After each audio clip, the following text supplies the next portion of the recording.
60 years, the call to arms has come from inside the Pentagon. This is the home of the U.S. defense establishment, one of the largest institutions in human history.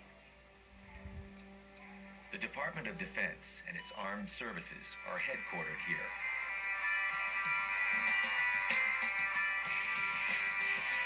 Over 200,000 telephone calls will be made here today, and as many as 30,000 cups of coffee will be drunk.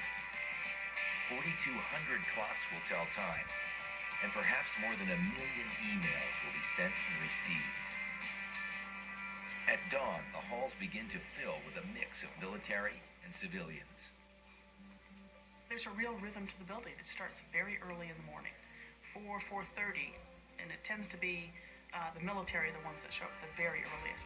And by 6:30 in the morning, it is at full tilt. An extraordinary range of events takes place here on any given day. The Secretary of Defense will meet with a key foreign leader. One of the Pentagon's war rooms is buzzing with information from the battlefield. Thousands of miles away, the troops the Pentagon has deployed are putting their lives at risk. Where's that fire coming from? And for the first time since World War II, a young pilot searches for enemies in the skies above the Pentagon. At this crossroads of warriors, strategists, and bureaucrats, General Jack Keane, the Army's Vice Chief of Staff, has two major topics on his mind: his combat troops and the future of his service. Vice Chief of Staff of the Army. All right, guys, grab a seat if you can. The Army is always evolving, and we're going through a period of our history where we're making some significant change, and we refer to that as transformation. Because when we look at future wars and the needs of the Army, we want to make some rather profound changes in the Army. And the question is we're going through time here on a go-to-war footing. Would you rather invest in mobile assets, those things that can move around and put combat power on something, or fixed assets? And the clear choice is mobile assets right now, especially with the other two things that I talked about. Keane has his hands full, fighting battles in the conference room one minute and planning the real thing the next. He's standing in for his boss today in one of the Pentagon's most tightly secured rooms, where cameras are rarely allowed to go. This is the tank, the inner sanctum where the Joint Chiefs of Staff meet. They are the very top of the military food chain. The leaders of the armed services, Army, Navy, Marines, and Air Force, advise the President and the Secretary of Defense from this room on all military actions. Usually those sessions are fairly restricted. We don't bring a lot of staff into those. By the time we get there, we expect the service chiefs and myself and General Pace, the Vice Chairman, to understand the issues, and we go in and we might get a briefing or a presentation by somebody, but then when we get into our serious deliberations, we just do that by ourselves. From behind this door, they reckon with the war in Afghanistan, one of the front lines in the global war on terrorism. The war the Pentagon is fighting is mostly an unconventional war. Special Operations Forces, small teams of highly trained, heavily equipped fighters were among the first to be flown in. Their job was to lay the groundwork for airstrikes and to organize the Afghan resistance. The basic unit that does that is a Special Forces A team.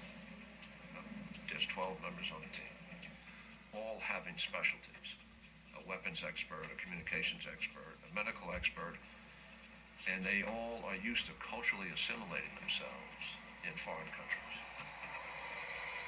The elusive nature of the terrorist threat is demanding a radical shift in how the Pentagon is thinking about how it fights.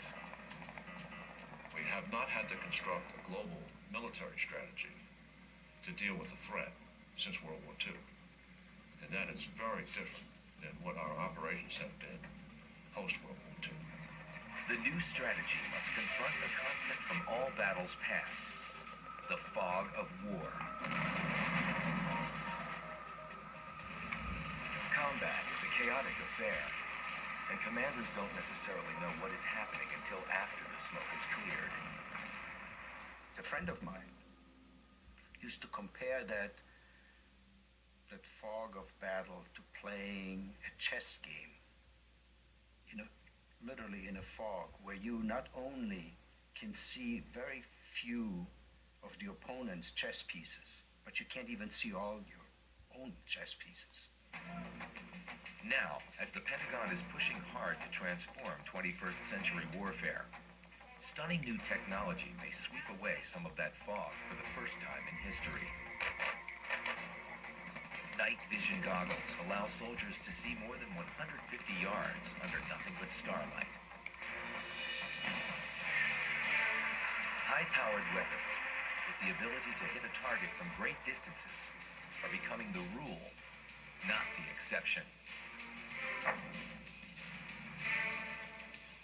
Even with military might unmatched anywhere in the world, no one is underestimating the task. This is very serious business. I've been in the military now almost 37 years. There's been nothing more important than we've been ever been asked to do than this particular task. In Afghanistan, the Pentagon is waging a 21st century battle with a tribal culture, and technology alone will not ensure victory.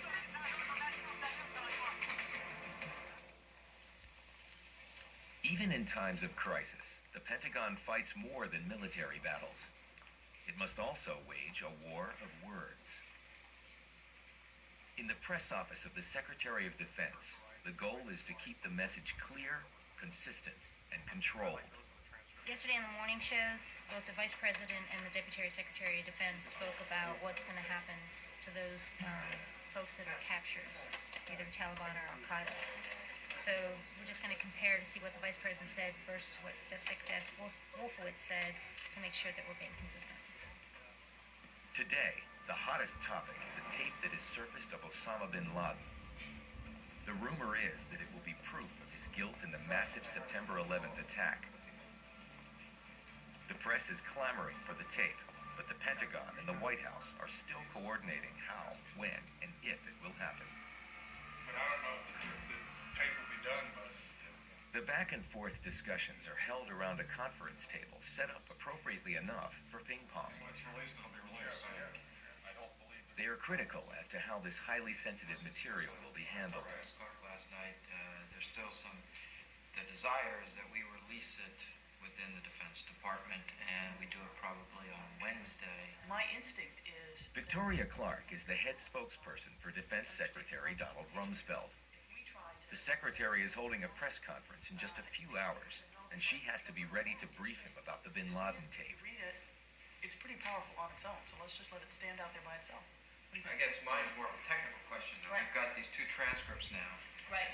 Or we will at the end of the day have these two transcripts. What are we going to do with them? Well, we should reconcile them. How are we going to do One that? else is qualified is going to be The adjudicator. See? I'll look at it. Yeah. Okay. I'd be happy For to the- do them. Can you get the two translators on the phone at the same time and have them come to some kind of agreement while you're talking through it? That way you can say that both translators agreed to this This is the final, version. That's a good idea. to this final version. What do you guys think about that? Yeah, I mean, these are all good things, but the more we add on, the subtext, putting two translators together, Right. we're adding a lot of time to what's your But goal? you're adding more credibility. Clark's next meeting will be with the Secretary himself to advise him before he goes before the